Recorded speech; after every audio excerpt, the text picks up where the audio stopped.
दोस्तों, अगर आप एक्सेल में लोन की ईएमआई, लोन इंटरेस्ट और प्रिंसिपल पेमेंट को एक क्लिक में कैलकुलेट करना चाहते हैं और इसी के साथ अगर आप चाहते हैं कि आपकी जो लोन ईएमआई हो वो आपके अकॉर्डिंग फिक्स हो, तो आज की वीडियो में मैं आपको पीएमटी, पीपीएमटी और आईपीएमटी फॉर्मूले के साथ गोलसीक का यूज करके कंप्लीट ईएमआई कैलकुलेशन सिखाने वाला हूँ। मेरा नाम है धनपाल पठारिया और मैं अपने YouTube channel global computer world में आप सभी का स्वागत करता हूं, जहां पर आपको एक्सेल के यूजफुल ट्रिक्स और ट्यूटोरियल्स मिलते हैं। तो आइए बिना किसी देरी के इस वीडियो को शुरू करते हैं।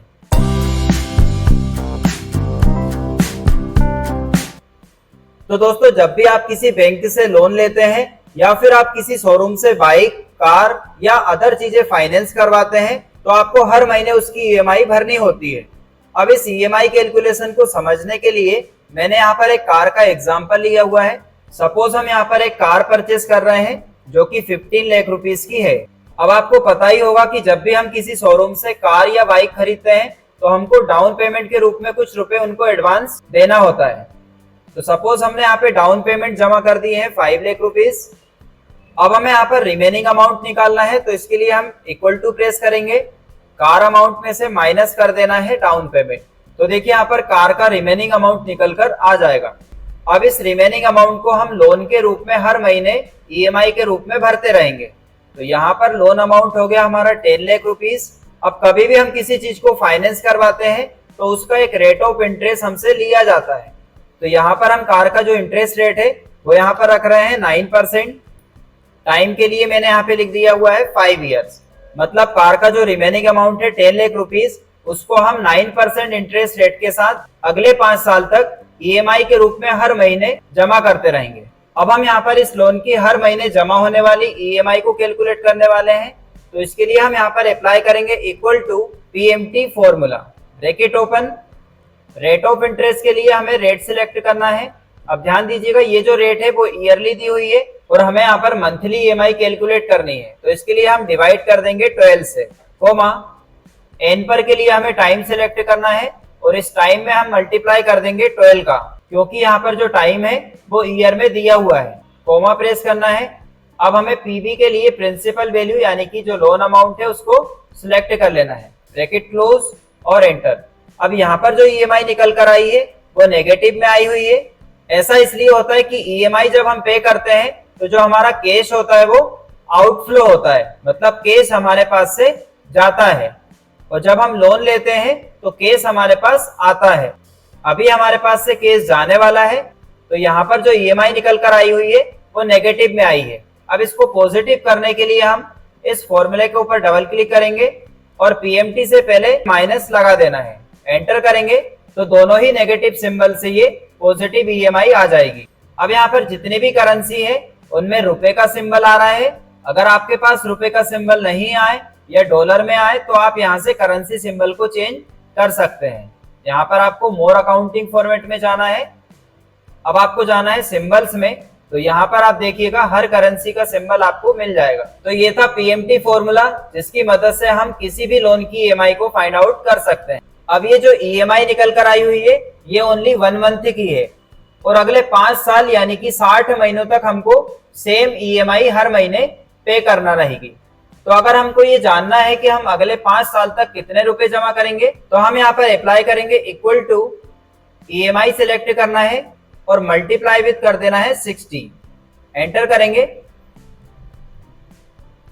तो देखिए यहाँ पे टोटल लोन और इंटरेस्ट अमाउंट निकल कर आ जाएगा। मतलब 10 लाख रुपए की जगह पर आपको 12 लाख रुपए 45,500 रुपए आपको जमा करने रहेंगे। अब यहाँ पर हमें इंटरेस्ट पता करना हो कि टोटल जो इंटरेस्ट रहेगा 5 साल के लिए वो कितना रहेगा। तो हम यहाँ पर अप्लाई करेंगे इक्वल टू इस टोटल अमाउंट में से माइनस कर देना है लोन अमाउंट, एंटर करेंगे, कॉलम ऑटो फिट करेंगे। तो यहाँ पर जो 5 साल के लिए इंटरेस्ट लगने वाला है वो निकल कर आ जाएगा 2,45,501 रुपीज 31 पैसे। अब यहाँ पर जो आप ईएमआई पे करोगे उसमें हर महीने आपको लोन अमाउंट और इंटरेस्ट में से थोड़ा थोड़ा रुपए आपको हर महीने जमा करना रहेगा। अब यहाँ पर हमको ये पता करना है कि हर महीने जो हम ईएमआई पे कर रहे हैं उसमें कितना इंटरेस्ट हम पे करेंगे और कितना हमारा एक्चुअल प्रिंसिपल अमाउंट जमा होने वाला है। तो हमें किसी भी महीने का इंटरेस्ट पता करना हो तो इसके लिए हमें अप्लाई करना होगा इक्वल टू IPMT फॉर्मूला, यानी कि इंटरेस्ट पेमेंट। ब्रैकेट ओपन करना है, रेट के लिए हमें रेट ऑफ इंटरेस्ट सिलेक्ट करना है, डिवाइड बाय 12 कोमा। अब देखिए यहाँ पे दिया हुआ है पर, इसका मतलब ये है कि हम जिस भी महीने का इंटरेस्ट निकालने वाले हैं वो मंथ हमको यहाँ पर टाइप कर देना है।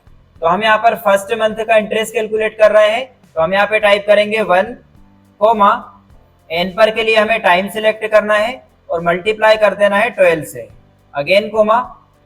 पीबी यानी कि प्रिंसिपल वैल्यू के लिए हमें लोन अमाउंट सिलेक्ट करना है, ब्रैकेट क्लोज और एंटर। तो देखिए IPMT फॉर्मूले की मदद से फर्स्ट मंथ की जो EMI हम पे करने वाले हैं उसमें जितना भी इंटरेस्ट हम जमा करेंगे वो यहाँ पे निकल कर आ जाएगा। अब इसको पॉजिटिव करने के लिए हम इस फॉर्मूले पर क्लिक करेंगे और IPMT से ठीक पहले हम माइनस का सिंबल टाइप कर देंगे, तो देखिए पॉजिटिव अमाउंट निकल कर आ जाएगा। अब हमें फर्स्ट मंथ का प्रिंसिपल अमाउंट फाइंड आउट करना है, तो इसके लिए हम अप्लाई करेंगे इक्वल टू, अब मैं यहाँ पर माइनस सिंबल पहले से ही ऐड कर दे रहा हूँ, माइनस PPMT, जिसका मतलब होता है प्रिंसिपल पेमेंट, यानी कि PMT फॉर्मूले की मदद से हम प्रिंसिपल पेमेंट पता कर सकते हैं। रेट के लिए हमें रेट ऑफ इंटरेस्ट सिलेक्ट करना है, डिवाइड बाय 12 कोमा, पर के लिए हमें जिस भी महीने का प्रिंसिपल अमाउंट निकालना हो वो मंथ हमको टाइप करना है, यानी कि 1 कोमा, एन पर के लिए हमें टाइम सिलेक्ट करना है, multiply with 12, again comma. PB के लिए हमें प्रिंसिपल वैल्यू यानी कि लोन अमाउंट सिलेक्ट करना है, ब्रैकेट क्लोज और एंटर। तो देखिए PPMT फॉर्मूले की मदद से जिस भी मंथ का हम प्रिंसिपल अमाउंट फाइंड आउट करना चाहते हैं वो यहाँ पे निकल कर आ जाता है। तो दोस्तों हमने यहाँ पर PMT फॉर्मूले की मदद से EMI, IPMT फॉर्मूले की मदद से हमने फर्स्ट मंथ का इंटरेस्ट और PPMT फॉर्मूले की मदद से हमने फर्स्ट मंथ का प्रिंसिपल अमाउंट फाइंड आउट कर लिया है।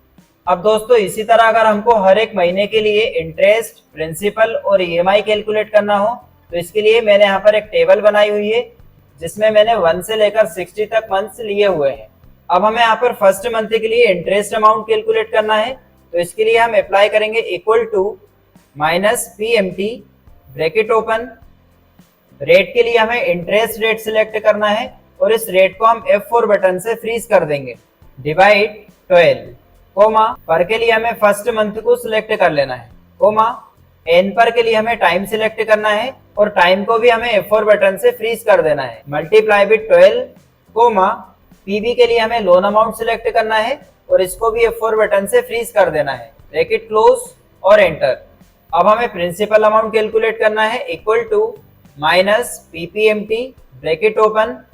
रेट ऑफ इंटरेस्ट सिलेक्ट करना है, फ्रीज कर देना है F4 से, डिवाइड विद 12 कोमा। पर के लिए हमें मंथ सिलेक्ट करना है, कोमा। एन पर के लिए हमें टाइम सिलेक्ट करना है और F4 बटन से इसको फ्रीज कर देना है, मल्टीप्लाई विद 12 कोमा। पीबी के लिए प्रिंसिपल वैल्यू सिलेक्ट करना है और F4 बटन से लॉक कर देना है, ब्रैकेट क्लोज और एंटर। अब EMI कैलकुलेट करने के लिए या तो हम PMT फॉर्मूला अप्लाई कर सकते हैं या फिर हम इंटरेस्ट और प्रिंसिपल दोनों का सम कर सकते हैं। तो हम अप्लाई करेंगे equal to interest plus principal, enter कर देंगे तो यहाँ पर फर्स्ट मंथ की EMI निकल कर आ जाएगी। अब हम इन तीनों को सिलेक्ट करेंगे और इनको कर देना है ड्रैग। तो देखिए यहाँ पर 1 से लेकर 60 मंथ तक के लिए इंटरेस्ट अमाउंट, प्रिंसिपल अमाउंट और EMI निकल कर आ जाएगी। अब अगर हमें 1 से लेकर 60 मंथ के इंटरेस्ट और प्रिंसिपल अमाउंट का टोटल करना हो तो हम यहाँ पर लिखेंगे टोटल, इंटरेस्ट में जाएंगे और अल्टे के साथ इक्वल टू प्रेस कर देना है, एंटर करेंगे तो 1 से लेकर 60 मंथ का टोटल इंटरेस्ट निकल कर आ जाएगा। अब हम प्रिंसिपल अमाउंट के लिए भी अल्टे के साथ इक्वल टू प्रेस करेंगे और एंटर कर देंगे तो देखिए यहाँ पे टोटल प्रिंसिपल अमाउंट निकल कर आ जाएगा। अब यहाँ पर बॉर्डर अप्लाई करना है तो हम यहाँ से बॉर्डर अप्लाई कर देंगे, इन तीनों अमाउंट्स को सिलेक्ट करेंगे और इनको कर देना है बोल्ड। एक बार हम कॉलम को ऑटो फिट कर देंगे तो देखिए इन तीनों फॉर्मूले की मदद से हमने 1 से लेकर 60 मंथ के जितने भी इंटरेस्ट हम जमा करने वाले हैं, जितना भी प्रिंसिपल अमाउंट हम जमा करने वाले हैं वो हमने आसानी से कैलकुलेट कर लिया है। अब दोस्तों यहाँ पर जो EMI निकल कर आई हुई है वो है 20,758 रुपीज 36 पैसे। अगर हम चाहें कि ये जो EMI हो वो अपने अकॉर्डिंग फिक्स हो यानी कि 20,000 ही हमको हर महीने पे करने हो। तो 20,000 के बाद जितना भी एक्स्ट्रा पैसा है यानी कि 758 रुपीज 36 पैसे, ये हमको कहीं ना कहीं एडजस्ट करना पड़ेगा। तो इसके लिए हम ऐसा क्या करें कि जो हर महीने हमारी ईएमआई हो वो 20,000 रुपीज हो। तो इसके लिए हमें जाना होगा डेटा टैब में, यहाँ से हमें आना है व्हाट इफ एनालिसिस में, और यहाँ पर हमें एक ऑप्शन मिलेगा गोल सी, इस पर क्लिक करना है। अब यहाँ पर जो सेट सेल दिया हुआ है इसमें हमें ईएमआई को सिलेक्ट करना है। टू वैल्यू की जगह हमें वो वैल्यू टाइप करना है जो हम चाहते हैं। हम चाहते हैं कि जो ईएमआई हो वो हर महीने 20,000 हो, तो हम यहाँ पे टाइप कर देंगे 20,000। अब बाय चेंजिंग सेल में हमें सिलेक्ट करना है डाउन पेमेंट।